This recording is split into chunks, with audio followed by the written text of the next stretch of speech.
Bonjour et bienvenue dans ce tuto Nalios qui parlera aujourd'hui du module Assistance. Le module Assistance est un module qui est très utile car il vous permet de traiter vos tickets tant en interne au niveau de votre société qu'au niveau externe avec vos clients. Pour ce faire, je vous invite à vous rendre dans le module Assistance et vous y trouverez directement les différentes équipes que vous aurez créées. Pour créer une nouvelle équipe, vous pouvez vous rendre dans Configuration Équipe et simplement créer l'équipe de votre choix.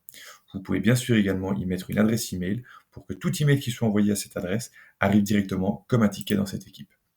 Vous pouvez également bien sûr définir les étapes, que ce soit des étapes qui soient communes aux différentes équipes que vous avez créées ou alors des étapes différentes en fonction des équipes.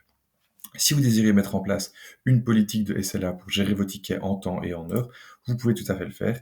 Et grâce à ces politiques de SLA qui sont mises en place, du reporting pourra être fait par la suite. Il y a également le type de ticket que vous désirez mettre en place. Cela est également utile en cas de reporting. Les étiquettes, idem. Et alors les types d'activités, ce sont les activités que vous désiriez peut-être planifier en fonction des tickets que vous avez. Retournons sur notre page d'ensemble ici et je vais envoyer 2 emails à mes adresses email pour voir que ces tickets se créent automatiquement.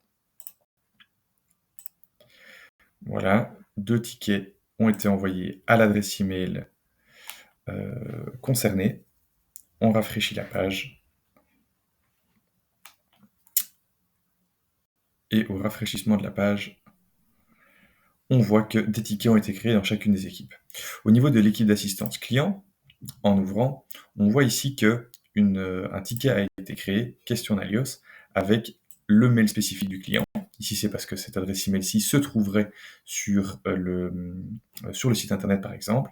Je l'ai également ici en description, et ça se lance donc automatiquement dans l'onglet ici, l'étape nouveau.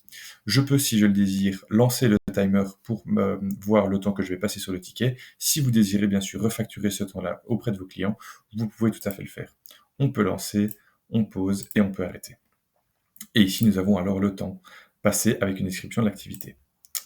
Vous pouvez bien sûr également vous la signer à vous-même, la signer à quelqu'un d'autre, ou alors demander à Odoo de la signer de façon aléatoire en fonction des différentes personnes présentes dans l'équipe.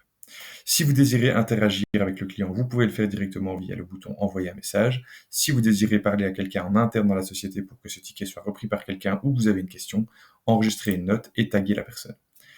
Au niveau des activités, vous pouvez bien sûr planifier des activités sur base de ce ticket avec les types d'activités ici et mettre un petit résumé ainsi qu'une attribution et une date d'échéance. Pour ce ticket-ci, je considère qu'il est en cours parce que j'ai quelque chose à faire, donc je le change d'étape.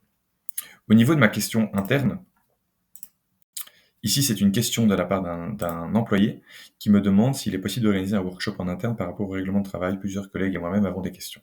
Très bien, je m'assigne ce ticket parce que c'est moi qui vais en prendre la responsabilité. Je considère que ce ticket est en cours et je peux bien sûr, une fois de plus, interagir avec mon client ici. Comme vous l'aurez vu, c'est un module qui est assez facile, qui vous permet de gérer tous vos tickets. Vous avez également toute la possibilité ici au-dessus d'avoir un reporting qui est déjà clair et précis. Et vous pouvez bien sûr, via l'analyse des tickets et l'analyse du statut, voir où se trouvent vos différents tickets. J'espère que ce tuto vous aura été utile. N'hésitez pas si vous avez des questions. Je vous souhaite une bonne journée.